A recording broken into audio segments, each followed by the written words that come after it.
Fracture क्या होता है? बोन का टूट जाना या फिर बोन की जो कॉन्टिन्यूटी होती है उसमें ब्रेक हो जाना, दैट इज फ्रैक्चर। अब हम इसको कितने टाइप्स में क्लासिफाई कर सकते हैं?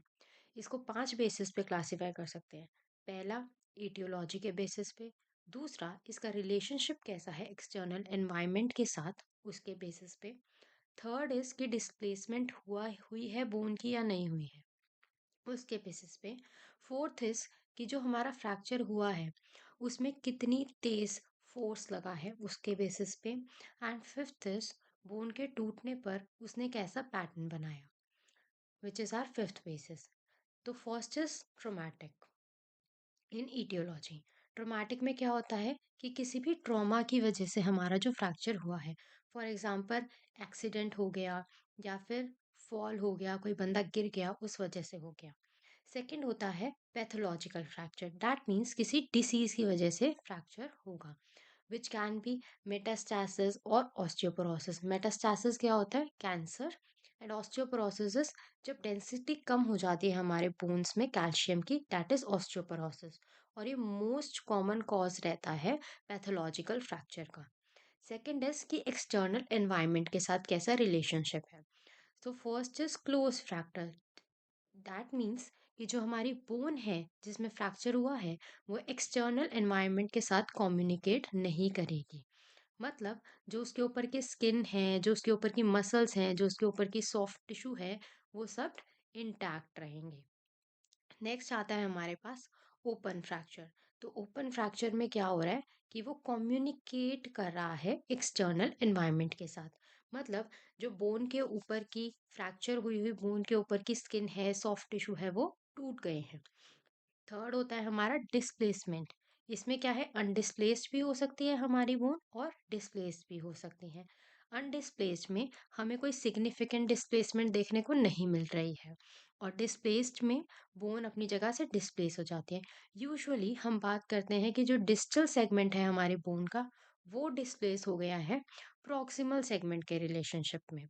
डिस्टल सेगमेंट कौन सा होता है? दूर वाला सेगमेंट। और proximal segment is which is nearer to the body. Next is, अब रिस्पॉन्सिबल फैक्टर्स क्या क्या हो सकते हैं डिस्प्लेसमेंट के?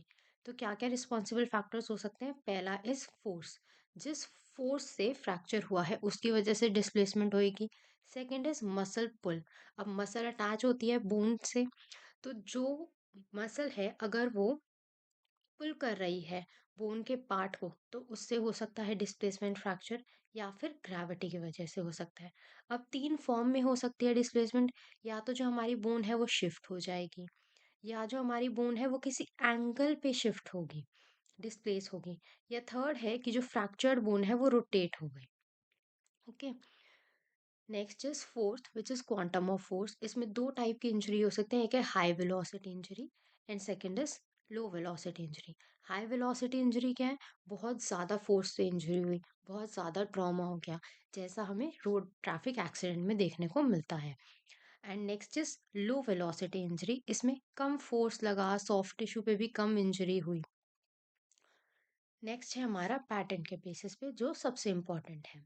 तो पहला है हमारा ट्रांसवर्स फ्रैक्चर। ट्रांसवर्स फ्रैक्चर में क्या होगा कि जो हमारी फ्रैक्चर लाइन है, what is fracture line? This is fracture line. वो परपेंडिकुलर होगी लॉन्ग एक्सेस ऑफ बोन के। एक्सेस ऑफ बोन क्या है? This is axis of bone. This will be a straight line, this the axis of bone. अब इसके transverse है ये perpendicularly, तो दिस इज ट्रांसवर्स फ्रैक्चर। ये बेंडिंग फोर्स से हो सकता है, जैसे लकड़ी तोड़ देते हैं हम बेंड करके, तो एक ऐसी ट्रांसवर्स लाइन बन जाती है, दैट इज ट्रांसवर्स फ्रैक्चर।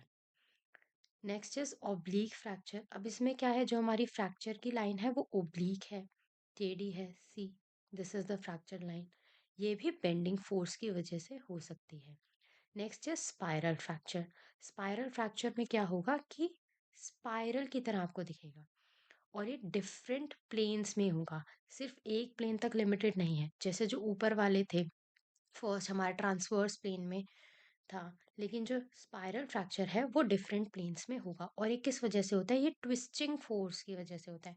आपने लकड़ी को ट्विस्ट किया तो स्पाइरल फ्रैक्चर देखने को मिला। नेक्स्ट होता है कॉम्यूनेटेड फ्रैक्चर। कॉम्यूनेटेड फ्रैक्चर मीन्स जो आपकी बोन है वो बहुत सारे फ्रेगमेंट्स में टूट गई है, जिसको आप कंपाउंड फ्रैक्चर भी बोलते हैं, कि बहुत सारे फ्रैगमेंट्स में आपकी बोन टूट गई है। ये किस वजह से हो सकता है?